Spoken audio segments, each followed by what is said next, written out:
Hey Queens, I hope everyone is doing well today. I hope everyone is ready for the kids to go back to school. I know I am. I wanted to get on here today to talk about mom guilt.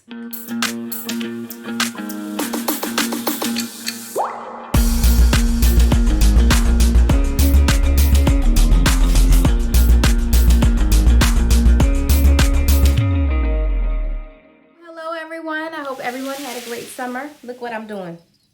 I'm rocking my Me Movement shirts. You can find those on my website, memovement.com, if you would like to purchase.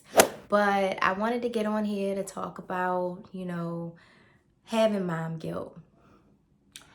And I experienced that a lot because, for one, I am a single mother of 3 children.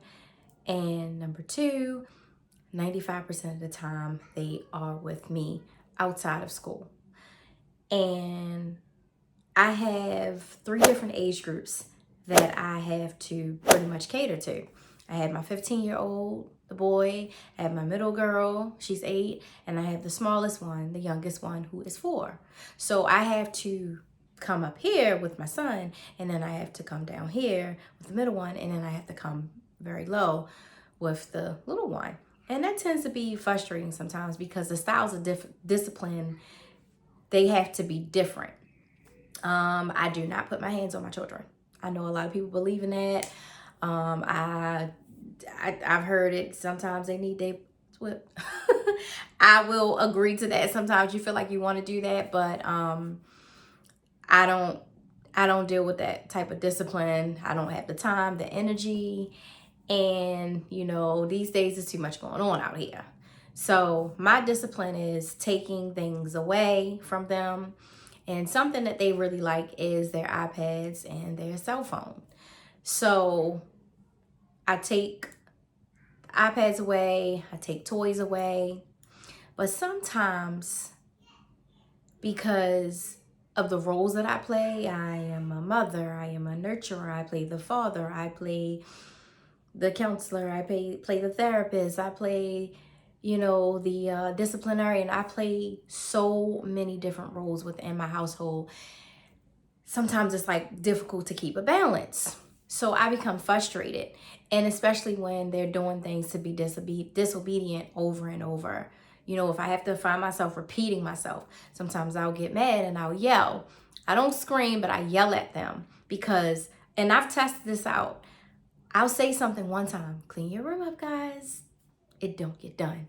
Then I'll say again, I'm asking you a second time, clean your room up. They still, okay, Ma, still playing, okay. Third time, clean your room up. They hear me, they get the message. But for some reason, the first 2 times, and I'm very calm, they don't get that message. Not sure why, but it can be frustrating. And then I feel bad because it's like a blow up for me. And then I think, being a single mother, I am already lacking.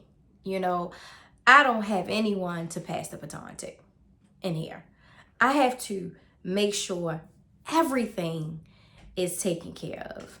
Bills, food, clean. I got to do every single thing. And I'm not complaining at all, because at the end of the day, these are the decisions I made. I made to have the children, and that's what I wanted to do. And I understood what was going to come along with it, with the other parents not wanting to be there. Okay, this is the bed. I didn't create this by myself, but I made the bed. I'm taking responsibility. This is the bed that I made, so I'm laying in it. So it gets tough. It's a very challenging job. This is not something that I would recommend anyone do. I don't want to see any mother have to, raise children on her own, because you're just going through life. It's like a flash in time, and it happens so fast. And it's like you're going through life like one day things gonna get better. One day things are gonna get better. One day a man is gonna come and love me and my children. One day a man is gonna come and help me raise these children the proper way. We're gonna have a nuclear family, and he's gonna give them the confidence, and I'm gonna be the nurturer. And before you know it, a flash of time, it never happens. So that's why I always speak about being in the moment and embracing the moment and trying your best within that moment to work with what you have and to show gratitude for what you have, because things could be a lot worse. You know, there are people out here who can't even, can't afford to do things for their children that they need to do, let alone want to do. So I'm very blessed, but it can be very taxing mentally, And then with me already coping with generalized anxiety, it can make it 10 times worse. It can exacerbate it, because sometimes I feel like the world is on top of me. Like I got this big circle and I got to figure this out, like there's never a time for me to say, I'll be right back. I don't feel like dealing with this. When I'm sick, I've had COVID twice. I was still cooking, cleaning, taking kids to school. Everything. There was no one here to assist me, to help me. I got a fever, a 102. I'm still cooking. I still have to do these things. So at the end of the day, I feel bad when I yell and when I become frustrated. But I always give myself grace and say, you know what? I remind myself of all of these things that I'm doing by myself. I'm doing everything by myself. And then that's what allows me to give myself grace and be like, you know what? Don't be so hard on yourself. You're only one person. And I hear this a lot from other people. Like all these years since I've been a mother, people have been telling me like, you got a lot on your plate. Well, when I became a mother of, I'm going to say 2. And I had people telling me, you have a lot on your plate. And I'm like, what are you talking about? No, I don't. This is what I'm supposed to do. And, they were like, I don't think you understand your stress threshold. Like you deal with so much on a day-to-day basis. You have so many different things that deal with so many dynamics that you don't realize when you're stressed. And maybe that may have been true because I'm so used to operating like a robot. Like you do this, you do that, nonstop. But eventually the body will break down and it will tell you like, listen, you need a rest. And over these last 3 years, it has surely done that to me. So I just tend to give myself grace when I'm experiencing mom guilt, because I experience it a lot. And especially, like I said, when I have to repeat myself to my children, like now, I'm like, listen, I'm about to go talk to, Me Movement, the Queens, and, give me this time, just 15 minutes. They're peeping at the door. They're banging on the door. They're knocking on the door. They're not listening to me. It's like I don't really get the time that I need for myself, let alone when I need to go to the bathroom. I don't get time to go to the bathroom. See, I don't get time to take a shower. I don't know. Who was it? It was the therapist that I had last year. She was like, I remember she was like, so what does Shawnee time look like? And it sounded like a foreign language to me. I was like, what is that? What are you talking about? Who, what, when, where, why? And she was like, time for yourself, me time.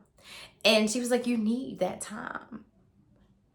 And like I explained in one of my other videos, your children shouldn't be your all, your spouses shouldn't be your all, your job, your work.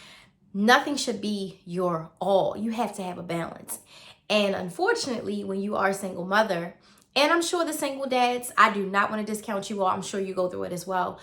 We don't have the leverage to have a balance. So we got to kind of take our time. And our time comes when the children are asleep. Now, don't get me wrong. I do get breaks, here and there when, I want to spend time with friends and things of that sort. Or if I want to go somewhere, I am able to do that, to kind of like step away for a few hours or a day. But that's not very often. So for the most part, I'm talking about within the household, there's never a break. It's never a break. Everything is constantly moving, constantly needing to be done. One is crying, one is fussing. And then the girls, all they do is fuss all day. So I'm sure I'm not the only mother that feels this way. You know, we yell at our children, we're frustrated, we're pulling our hair out, we're blowing up. We get angry. We have feelings. We are human beings. We have emotions. We break down, we cry. We do all of these things too. Because sometimes people look at us as superheroes. And don't get me wrong, I got an S on my chest, honey. I'm a super mom. Yes. And I embrace it. And I love it and I accept it.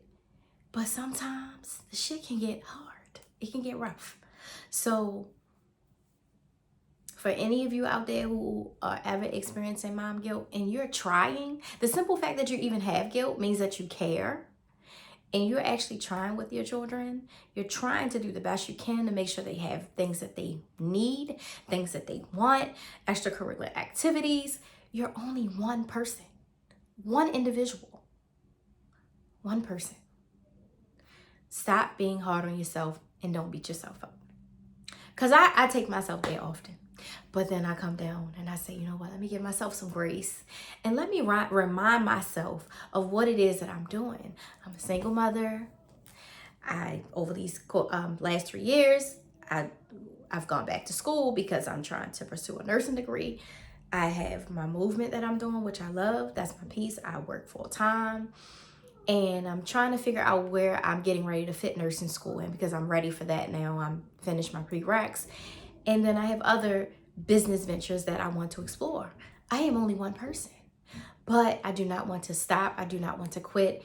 And I do not want me being a single mother to define me in my life. You can conquer anything. You do not have to be a statistic. I've beat the odds. I have a degree. I did it when my son was young. I had my mother and my sister to help me. Going back for another degree. Finished my prereqs, 3 years. That took time, mental strength, through all of the anxiety that I've been experiencing. And everywhere I go, people always compliment me on how sweet my children are.